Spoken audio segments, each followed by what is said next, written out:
Irregular bleeding हो रही है या एक्सेसिव ब्लीडिंग हो रही है, फ़ौरन अपने डॉक्टर को कंसल्ट करें। इस चीज़ का इंतज़ार नहीं करिए।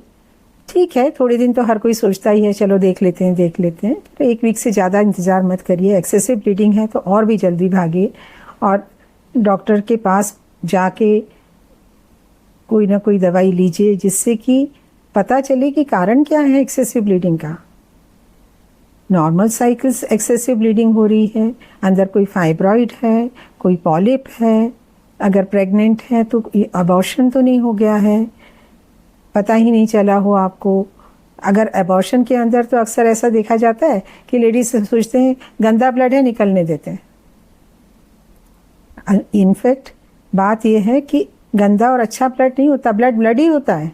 वो आपके शरीर का अच्छा ब्लड है जो निकल रहा है, और जितना ज़्यादा आपका ब्लड निकलता जाएगा उतना आप एक्सेसिवली ब्लीड कर करके खुद ही एनीमिक हो जाएंगे। तो जिन चीज़ों का, मैं हमेशा यही कहती हूँ कि जिन चीज़ों का इलाज संभव है वो ज़रूर कर लेना चाहिए। कुछ बीमारियाँ ऐसी होती हैं जो कि बहुत मुश्किल से, कि कई चीज़ों का इलाज नहीं है या कई चीज़ों बहुत एक्सपेंसिव होती हैं, तो उन चीज़ों के लिए तो मजबूर हैं, हर एक की पहुंच की बात नहीं होती है किसी को। बेटर ये है कि अगर हम सिंपल, किसी डॉक्टर ने आपको सजेस्ट कर दिया कि डीएनसी करना है तो करवा लीजिए। डीएनसी कोई बड़ी बात नहीं है, और डीएनसी करना मतलब वहाँ पर ये जांच करके पता लगाते हैं कि वजह क्या है, और या अंदर जो कुछ भी है वो उसको निकालने के बाद ब्लीडिंग बंद हो जाएगी। तो ये क्यूरेटिव भी है और इससे डायग्नोस्टिक भी है। तो डीएनसी एक बहुत सिंपलेस्ट प्रोसीजर है गायनी के अंदर, जो हर गायनेकोलॉजिस्ट पता नहीं कितनी बार अपने प्रैक्टिस में करती होगी। तो सभी बहुत एक्सपर्ट होते हैं, लेकिन वो आपके लिए आपके खून को रोकने का कभी कभी एक बिल्कुल रामबाण उपाय होता है।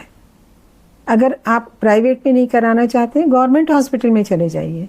अगर किसी का इनकम्प्लीट अबॉर्शन है तो वो कोई भी उसको इमरजेंसी में कर देगा।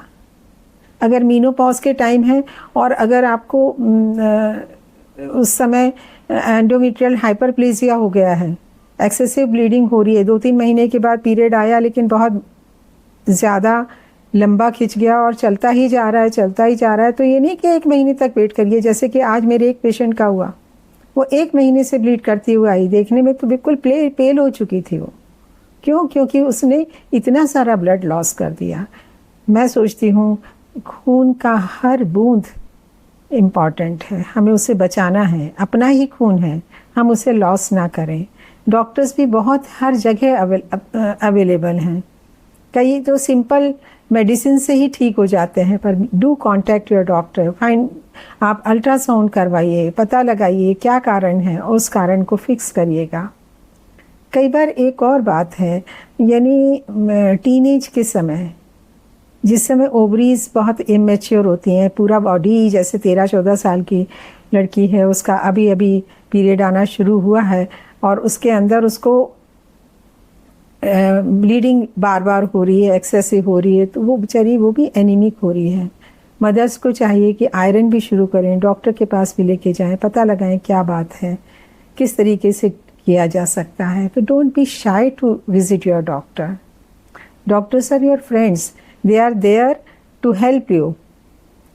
तो कभी डरिएगा मत, डॉक्टर आपकी बीमारी को ठीक करेगा, उससे डरने की क्या ज़रूरत है। जो भी चीज़ होगी आपको सही बता दी जाएगी, पसंद आई है तो करिएगा, नहीं आए तो नहीं करिए। कम से कम अपने लिए कुछ इलाज तो सोचेंगे ना, खोजेंगे ना।